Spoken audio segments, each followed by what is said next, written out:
Hi guys. Welcome to our new video about to configure Rachio WiFi Smart Sprinkler Controller. Let's start. Rachio WiFi Smart Sprinkler Controller is easy to install and connects to your home Wi-Fi, so you can toggle your in-ground sprinkler system from anywhere using your phone. It offers some features including Rachio's Premium Weather Intelligence Plus technology, dual-band Wi-Fi, and compatibility with Rachio's wireless flow meter.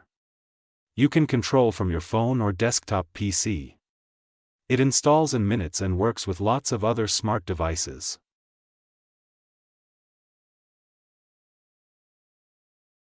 Find and download the Rachio app on the Apple App Store or on Google Play Store.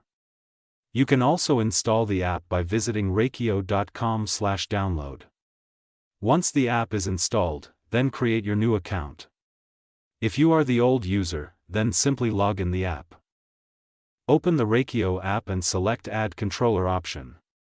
The Rachio app will guide you through this process. Here you can connect the Rachio controller with the Wi-Fi network. Once your controller is online, the light bar will flashing blue. Now that the controller is online, use the Rachio app to customize your zones and create a schedule. If you are facing any trouble to configure your Rachio Wi-Fi Smart Sprinkler Controller or need our assistance, then you can reach us. Thanks for watching.